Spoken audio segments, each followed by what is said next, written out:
I'm an orange moon. I'm an orange moon, reflecting the light of the sun. Many nights he was alone. Many, many, many nights. His light was too bright, so he turned away and he stood alone. Mental health in the Black community is it's very fragile. It's untouched. It's unspoken. Yeah. It's almost like a, I don't want to go there. Exactly. Yeah. Because Black people are always seen as like, you're supposed to be very strong and you're supposed to be aggressive and assertive and you're supposed to brush everything off. Like nothing's supposed to be an issue. And you're seen like just in general, we're seen by the public as like the aggressors. We're seen as the toughest form of people. So if we're ever going through anything mental,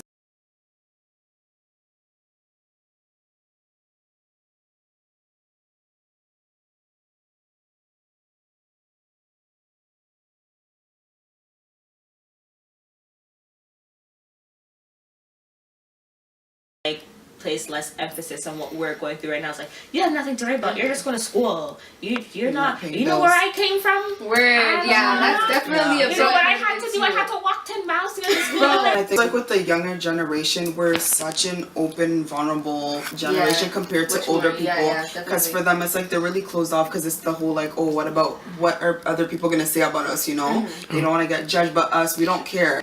So then when you're talking about it, they're like, oh, like we don't want auntie and uncle to think you're crazy, etc., etc. So I feel like that plays another role, but we're just so open about it because we don't see it as a bad thing.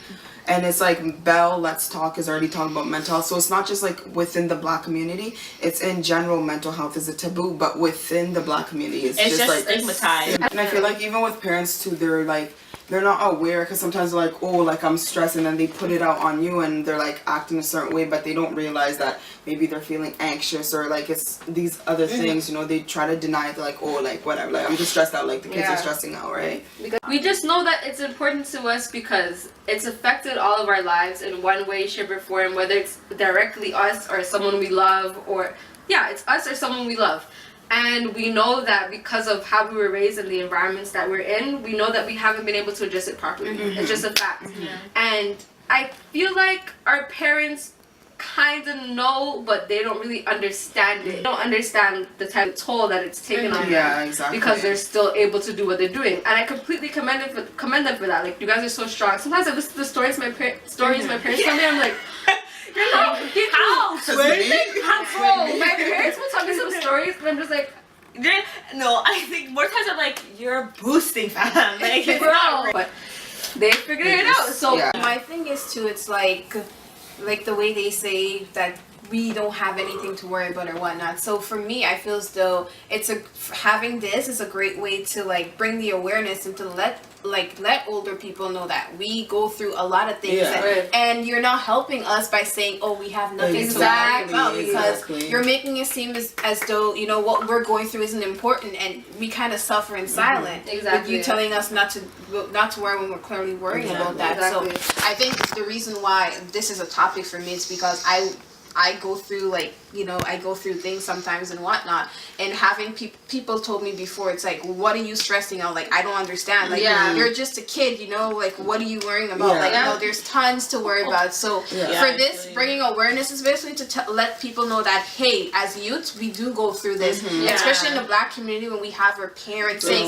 oh, you know, you just need Jesus in your life, you need to go to church, you need to put all your worries aside, blah, blah, blah, blah. Like, no, like, I understand you're looking out and you're there, and that's the way you deal with things, but you're also but you also need to, you know, sit down and have a conversation and also say, oh, hey, you're going through this, okay, let's do this, let's do that. So we all go through a different level of mental health, whether it's anxiety, whether it's depression, or, you know, whatever, so anything like that, any small thing that makes your mind click and puts you in a certain mood that it's not your mood, that's mental health. People don't understand that. Like, we just brush it off off as like, oh, it's just a feeling. Just down Let me today. just like eat some food and like listen to some music and get over it. Like, it can be a serious thing too, because if you don't have anyone to talk about it, or just to express how you're feeling or whatnot, it can raise to like, it can get to a higher level. Exactly. So dealing with it, and you know what too? There's not like enough emphasis on like the pressure that's put on us when we go to school. Oh. Like people think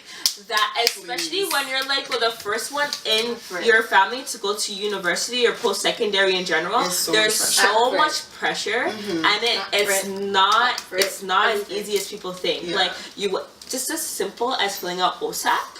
Like, if you don't have someone who already filled out OSAT forms, you don't know what you're doing. Someone who's just applying to university, walking on the campus like, and then you feel like you did all your OSAT forms, and they email you a few months later like, oh, you thought you finished all your OSAT. You didn't. But by the way, there's another form you have to fill out. You thought. And it's just like simple things like segue things, just coming from high school, going into post-secondary, or coming from your year off, going post-secondary, without having that person who had experienced it, and you had to do it the first time on your own. It's stressful. so stressful, and that kind of thing. So my first year was so trash. Like, I don't know how I don't know how I made it through. I was put on academic probation. My like sister. I've never been like had Did such you low get marks in my puppets? life. My sister. Girl.